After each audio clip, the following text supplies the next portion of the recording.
Hey, Composite Gloves here, and today we're going to be talking about the harmonic minor scales. One of the things I neglected to talk about was we've now entered the point where you can have flats and sharps in the same scale, and people may mess up. Let me insert a couple measures here. You may mess up getting this right harmonically.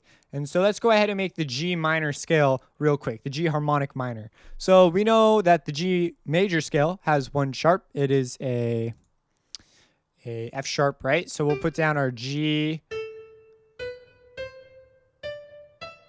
Whoops. What the heck? We'll put the sharp in now. All right, cool. So here's our scale. And then to make it a harmonic minor scale, all you got to do, and this is where some people may do the wrong in harmonics, but if you do this method, you will never end up with the wrong in harmonics. So what we have here is we go to the third, we lower it half step. We go to the sixth and lower it half step. So now we have the G harmonic minor scale. It sounds like this. So the thing about this is you have this extra sharp and you might be going, is that wrong? Like have sharps and flats. It's weird looking, okay? Because you would think that would go in the key signature. The answer is it's not wrong. It's perfectly okay because the reason this must be an F sharp, because some people might make this like a G flat or an E double sharp or something weird, right? So we don't want to do that because there must be one note per line. It's like a more fundamental rule than accidentals. So that's just the way life is. So when we do our key signature, we use the key signature of G natural minor because it corresponds with the major. I'm not sure if you can have flats and sharps. I'm sure there is an option where you can have a key signature for this. Maybe. I've never heard of it or seen it because, I don't know, it's just never come up. But if one of you guys has ever heard of it or seen it or been like, yeah, that's a thing, drop it in the comments. But what you do is you use G minor and then you notate in the F sharp because typically you will be modulating to this for a reason. There'll be a reason you're doing this. And so you will not be including this in the key signature. So that's going on there. Also, you notice that now when you look at a piece, if you see flats and sharps, flats with maybe some sharps going on or something, you might say it could be a harmonic minor. There's a number of reasons why it could happen. But for now, you know, at our stage, we could be like, hey, that could be an answer. So something to look at, maybe consider. So that's the G harmonic minor. There's other ones. It comes up more and more, especially as we get further into scales and things. So I will also point out, I noticed an error. So in my A flat minor in the previous video, I'm going to annotate it because I haven't put it up yet. But in the previous video, I had a natural here. That's because I was thinking an E flat minor, and then that's why I started in E flat. But then I was moving, and I ended up ending in A flat, and it became an A flat thing. And so, because the fifth to A flat is E flat, and so, yeah. Anyways, I've corrected my mistake. I had a B natural, which was inharmonically incorrect, and I'm over here saying, you know, be working in the key, think in the key. I'm doing this weird stuff. But anyways, that's there. That brings up an interesting thing, though, because this is a harmonic move. Because you remember how I made this a G natural in the previous video? This is an interesting deal. So we're going to talk about that.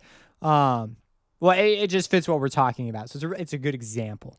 So let's go ahead and look at this. So what I want you to do for this exercise, now that we've covered the last little bits of sort of what you need to know about harmonic minor scales, for this exercise, what you need to do is write a harmonic minor scale melody. Use it deliberately. I don't have an example here because I just thought of this and I think it's a good idea to do. So go ahead and do one of those just to get yourself familiar with it. It's a really fun melody.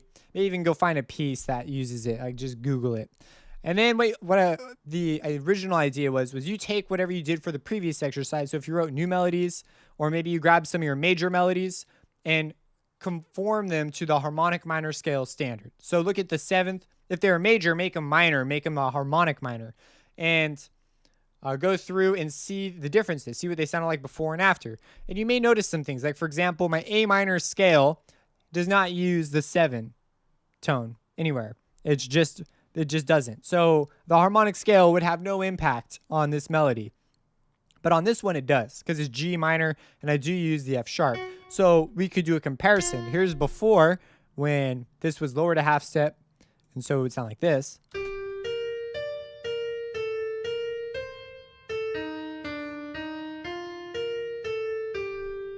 Oh yeah. And then it could sound like this, right? Now it's harmonic. Now it's a harmonic minor scale.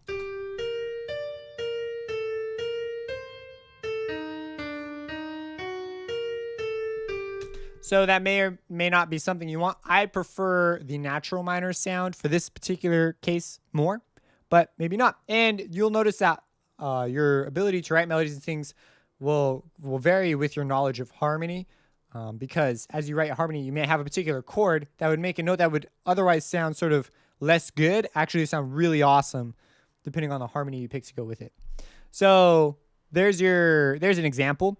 Now the E minor, in order for me to use, I would have to have a D sharp, right? Because that would be the leading tone, but I have no Ds whatsoever anywhere in here. So another example where it would have no impact.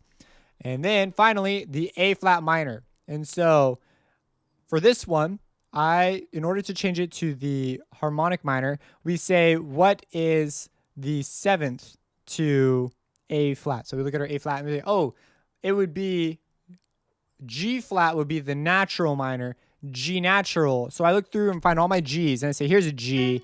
So this would need to be, all these Gs would need to be natural. And this G, which already is natural actually. You don't notate it because I'm writing in the key of C by key signature. But we're really writing an A flat minor.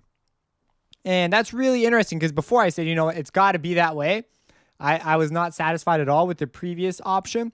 And that was because I was hearing the harmonic minor scale. That's the scale I wanted to work in. And so that was what was going on there. That's why I thought it was just a cool example of like, there's a reason the harmonic minor exists. So let's go ahead and play it as is. And then I would make a change, which I don't think is a better change. I like this one the most.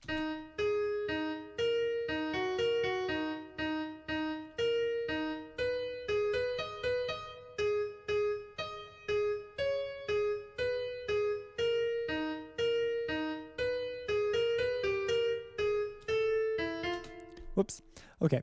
And now we'll make the change. And that's it.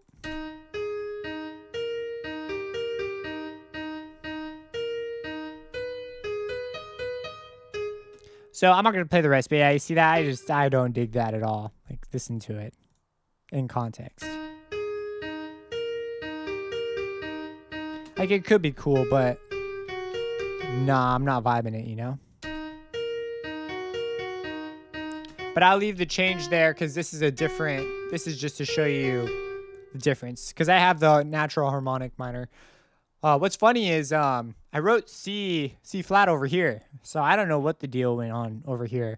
There's just a mistake. Naturally, it makes sense for me to go down just because of the sound. Like, it just made sense to me at the time. But technically, that's wrong. So I would lose points on a test over that. But it's not like a huge deal.